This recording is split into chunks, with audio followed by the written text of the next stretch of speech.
हमें ये पता होना चाहिए कि एक प्राइम नंबर होता क्या है। तो एक प्राइम नंबर क्या होता है कि प्राइम नंबर एक ऐसा नंबर होता है जो कि सिर्फ वन पे और बजाते खुद पे डिवाइड होता है। यानी कि मिसाल के तौर पर सेवन है, सेवन आपको पता है सिर्फ वन पे डिवाइड होता है और सेवन पे डिवाइड होता है। इसके अलावा और कोई ऐसा इंटीजर नहीं है जो कि सेवन को कंप्लीट डिवाइड करे।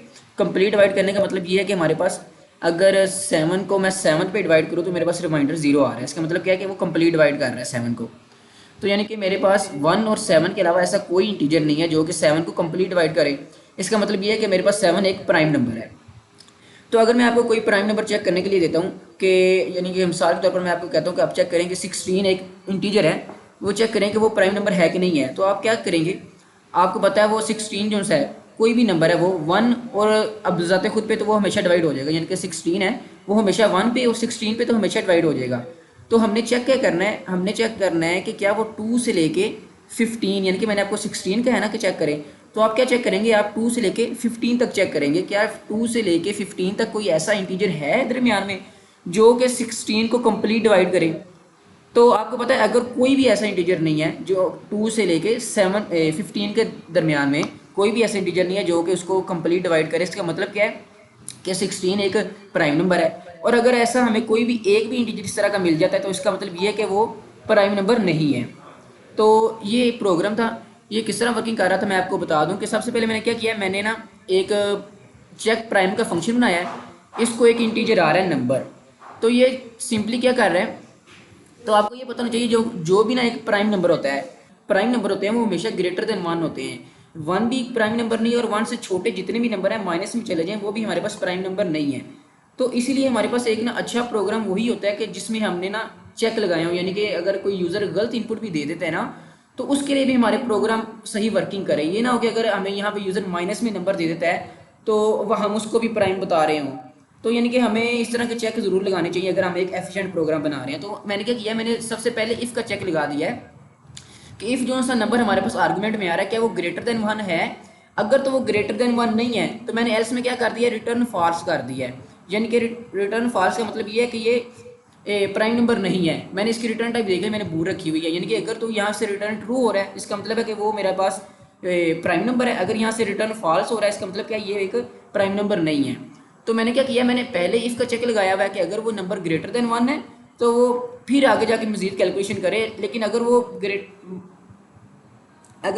देन यानी कि वन की इक्वल है या वन से भी लेस देन है तो वो क्या करे, डायरेक्ट जाके रिटर्न कर दे फॉल्स कि वो हमारे पास क्या है, वो प्राइम नंबर नहीं है। तो इसके बाद क्या है हमारे पास दूसरी वर्किंग आ जाती है कि वो ग्रेटर देन वन है। ठीक है, उसके बाद हमने क्या चेक करना है, उसके बाद हमने ये चेक करना है कि क्या वो नंबर किसी दूसरे इंटीजर पे डिवाइड हो रहा है कि नहीं हो रहा। मिसाल के तौर पर मैंने आपको कहा कि आप चेक करें 19 एक प्राइम नंबर है कि नहीं है। तो आप क्या चेक करेंगे, आप टू से लेके 19 से एक नंबर लेस यानी कि 18 तक आप क्या करेंगे, टू से लेके 18 तक चेक करेंगे क्या कोई ऐसा इंटीजर है जो कि 19 को कंप्लीट डिवाइड करे। ठीक है, तो अगर तो हमें कोई ऐसा नंबर ना मिला तो इसका मतलब क्या है कि वो प्राइम नंबर है 19। और अगर हमें कोई एक ऐसा नंबर मिल गया जो कि 19 को कंप्लीट डिवाइड कर देगा तो इसका मतलब क्या 19 हमारे पास प्राइम नंबर नहीं है। तो यहाँ मैंने यही किया हुआ कि मैंने एक लूप चलाया है, यानी कि टू से मैंने लूप को शुरू किया है और मैं कहाँ तक जा रहा हूँ, लेस देन नंबर। यानी कि अगर नंबर मेरे पास 19 है इनपुट में आया तो मैं उसको कहाँ तक लूप चला रहा हूँ, लेस देन नंबर यानी कि 18 तक। तो अब देखें ये आपको पता है लूप चल रहा है। तो सबसे पहले यहाँ पे क्या होगा, तो नंबर मॉडुलस आई इसका मतलब क्या है, इक्वल टू जीरो। इसका मतलब ये है कि अगर मैं नंबर को आई पे डिवाइड करूँ, आई आपके पास पता है सबसे पहले टू होगा मेरा। ठीक है, यानी कि अगर मैं नंबर को टू पे डिवाइड करूँ और मेरे पास जो सा रिमाइंडर है वो क्या आ जाए जीरो, इसका मतलब क्या है कि वो नंबर टू पे कंप्लीट डिवाइड हो जाए। तो अगर यानी कि देखिए अगर वो टू पे कंप्लीट डिवाइड हो जाता है इसका मतलब क्या है कि वो प्राइम नंबर नहीं है। तो मैं क्या करूँगा, मैं वहीं पे रिटर्न फॉल्स कर दूंगा। यानी कि ये लूप क्या है, अब ये दोबारा चलता रहेगा। अगर तो वो कंप्लीट टू पे डिवाइड नहीं होता तो इसका मतलब क्या है वो रिटर्न फॉल्स भी नहीं करेगा और वो दोबारा लूप को रिपीट कर देगा। अब वो जब दोबारा ऊपर जाएगा आई की वैल्यू 3 हो चुकी होगी, यानी कि अब वो 3 पे चेक करेगा क्या नंबर 3 पे डिवाइड हो रहा है। अगर नहीं होगा तो वो दोबारा आई प्लस प्लस कर देगा, अगर हो जाएगा तो वो वहीं पे रिटर्न फॉल्स करेगा। अब ये बात एक अहम है कि फर्ज करें मैंने ना आपको 15 इनपुट दिया है, 15 आप चेक करें कि 15 प्राइम नंबर है कि नहीं है। तो सबसे पहले वो क्या करेगा, आपका जो सा फॉर लूप है वो 2 से लेके 14 तक चलेगा। तो उसने पहले 15 डिवाइडेड बाई 2 चेक किया तो वो जीरो के इक्वल नहीं आ रहा रिमाइंडर, यानी कि वो 15 वो 2 पे कंप्लीट डिवाइड नहीं होता, ठीक है। तो उसने फॉल्स रिटर्न नहीं किया, वो दोबारा ऊपर चला गया, उसने आई में प्लस प्लस कर दिया। अब आई की वैल्यू मेरे पास हो गई है 3। तो अब उसने क्या किया, उसने 15 को 3 पे डिवाइड किया है। तो जैसे ही उसने 15 को 3 पे डिवाइड किया तो आपको पता है वो कंप्लीट डिवाइड हो गया, रिमाइंडर 0 आ गया, यानी कि इफ की कंडीशन क्या हो गई, ट्रू हो गई। तो जैसे इफ की कंडीशन ट्रू हुई उसने रिटर्न फॉल्स कर दिया, यानी कि अब जो सा लूप हमारा चलना था लेस देन नंबर तक, वो लूप खत्म हो चुका है। यानी कि अब यहाँ से जैसी वैल्यू रिटर्न हुई है ना, वो वैसे ही जो सा मेरा कंट्रोल है वो मेन में चला जाएगा जहाँ से मैंने इसको कॉल किया था, ठीक है। अब बकाया इसने कुछ भी नहीं देखना, नीचे जो भी स्टेटमेंट्स लिखी हुई है ना, जैसे ही हम किसी फंक्शन में से कंट्रोल को रिटर्न करते हैं ना, तो वो कंट्रोल वहीं से वापस चला जाता है। उसको ये नहीं, यानी कि उसको वो ये नहीं देखता कि इसके नीचे कितनी स्टेटमेंट्स और हैं, इससे कोई इसका तल्लुक नहीं है, ठीक है।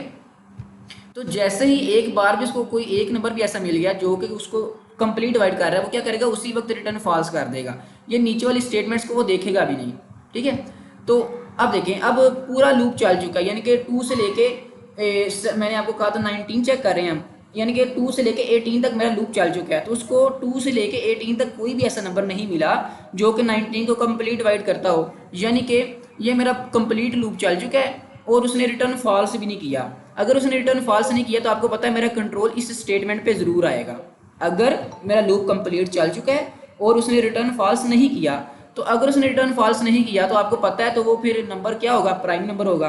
तो इसलिए मैंने क्या किया, मैंने यहाँ पे रिटर्न ट्रू कर दिया है। सिर्फ इसी सूरत में जब ये लूप कंप्लीट चल जाएगा और रिटर्न फॉल्स नहीं होगा, तो आपको पता है कि ये मेरी लाइन ज़रूर एग्जीक्यूट होगी। अगर ये मेरी लाइन एग्जीक्यूट होगी तो वो क्या रिटर्न कर देगा कि ये नंबर प्राइम है। तो जैसे ही यहाँ से यानी कि ट्रू या फॉल्स मेरे पास वैल्यू आ रही है, वो मैंने मेन में कॉल की हुई है। ये देखें, अब मेन में मैंने कॉल किया हुआ है, सबसे पहले मैंने एक इंटीजर लिया है, मैंने यूजर से इनपुट ले लिया उसमें, ठीक है। उसके बाद मैंने क्या किया, मैंने चेक प्राइम के फंक्शन को कॉल किया और उसको वो नंबर मैंने इनपुट दे दिया है, आर्गूमेंट में भेज दिया है। अब ये चेक प्राइम का फंक्शन मुझे क्या रिटर्न कर रहा है, ट्रू या फॉल्स। अब जब ये चेक प्राइम का फंक्शन मुझे ट्रू रिटर्न करेगा तो आपको पता है ये इफ के अंदर वाली कंडीशन ट्रू हो गई है, यानी कि इफ के अंदर क्या आ गया, वैल्यू ट्रू।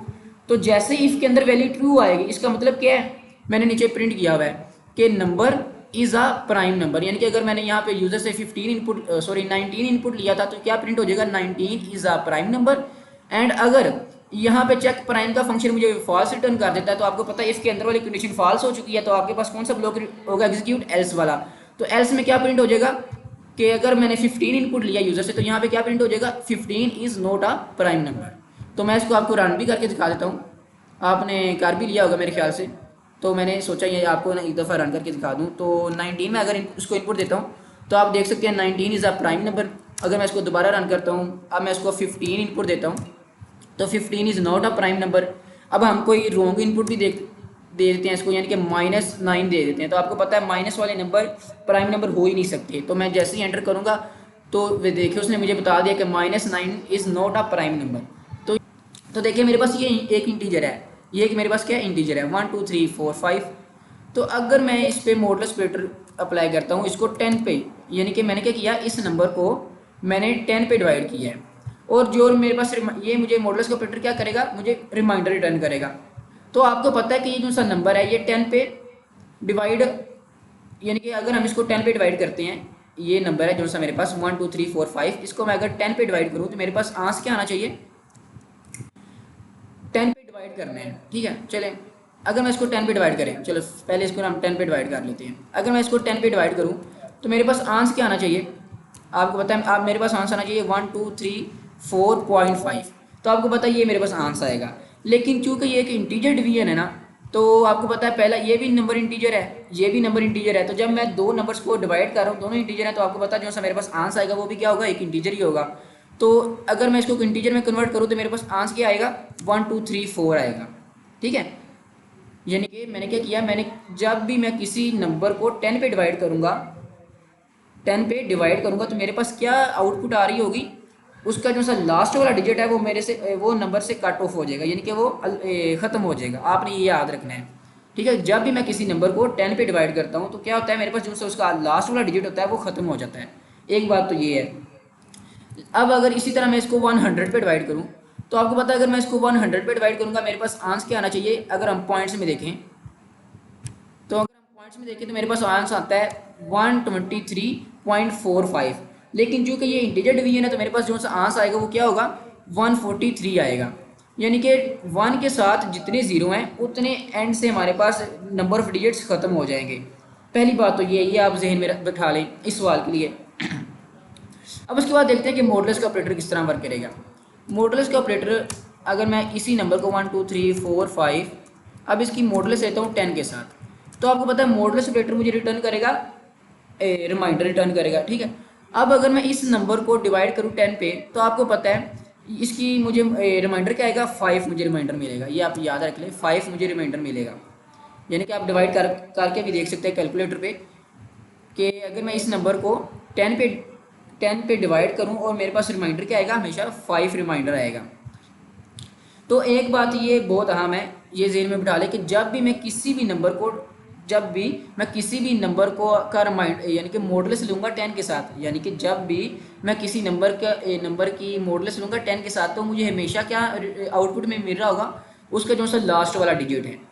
तो ये आप जहन में बिठा लें कि जब मैं 10 के साथ डिवाइड करूँगा तो मुझे आउटपुट में क्या मिलेगा, आखिरी डिजिट रिमूव हो चुका होगा। जो मेरे पास नंबर था ना इनिशियल नंबर था उसको अगर मैं 10 पे डिवाइड कर रहा हूँ तो मेरे पास आउटपुट में क्या आएगा, उसका लास्ट वाला डिजिट रिमूव हो जाएगा। और अगर मैं उसकी 10 के साथ मॉडुलस ले रहा हूँ तो मुझे क्या रिटर्न होगा, उसका लास्ट वाला डिजिट रिटर्न होगा। ये आप जहन में बिठा लें, ठीक है। ये दो बातें इस ना कॉन्सेप्ट इस लेक्चर के लिए यानी कि इस सवाल के लिए आपने ना जहन में बिठानी है। अब इसी तरह अगर मैं 10 की बजाय इसका 100 से मॉडुलस लूँ तो आपने मुझे बताना है मुझे आउटपुट में क्या मिलेगा। आंसर आएगा ना वो मेरे पास 45 आएगा, 45, ठीक है। अब 45 ये देखें मैंने क्या किया, मैंने 100 के साथ इसकी मॉडुलस ले रहा हूँ तो ये क्या होगा 1 के साथ जितने मेरे पास ज़ीरो होंगे ना मुझे एंड पे उतने नंबर ऑफ डिजिट्स रिटर्न मिलेंगे, ठीक। दोबारा से मैं बता रहा हूँ कि अगर मैं डिवाइड पहले इसको छोड़ दें अब डिवीजन की तरफ आ जाए दोबारा। अगर मैं 10 पे डिवाइड करता हूँ किसी नंबर को तो मुझे क्या मिलता है, आखिरी डिजिट उसका रिमूव हो जाता है। अगर मैं उसको 100 पे डिवाइड करता हूँ तो मेरे पास क्या होता है उसके लास्ट वाले 2 डिजिट रिमूव हो जाते हैं। अगर मैं उसको 1000 पे डिवाइड करूँगा तो क्या होगा, मेरे पास लास्ट 3 डिजिट रिमूव हो जाएंगे। यानी कि लास्ट 3 डिजिट क्या है 3 4 5, अगर ये रिमूव हो जाएंगे तो मेरे पास क्या आउटपुट आएगी 12। और अगर मैं इसको 10,000 पे डिवाइड करूँगा तो मेरे पास क्या आ जाएगा आउटपुट में, इसका सिर्फ पहला नंबर, यानी कि लास्ट वाले 4 रिमूव हो चुके हैं। यानी कि जितने मेरे पास नंबर ऑफ ज़ीरो है 1 के साथ उतने डिजिट एंड से रिमूव हो जाएंगे अगर मैं डिवाइड कर रहा हूँ। और इसी तरह अगर मैं मॉडुलस ले रहा हूँ तो इस मॉडुलस में क्या होगा, मॉडुलस में मुझे उतने ही एंड वाले डिजिट आउटपुट में मिल रहे होंगे। यानी कि अगर मैं क्या करता हूँ, मैं अगर इसकी मॉडुलस लेता हूँ 10 के साथ तो मुझे क्या होगा, मुझे लास्ट वाला डिजिट इसका आउटपुट में मिलेगा। लास्ट वाला डिजिट क्या है 5। इसी तरह अगर मैं इसकी मॉडुलस लेता हूँ 100 के साथ मुझे इसके आउटपुट में क्या मिलेगा, लास्ट 2 डिजिट्स। तो लास्ट 2 डिजिट क्या है 45। अगर इसी तरह अगर मैं इसकी मॉडुलस लेता हूँ 1000 के साथ तो मुझे लास्ट 3 डिजिट आउटपुट में मिलेंगे, वो क्या है 3।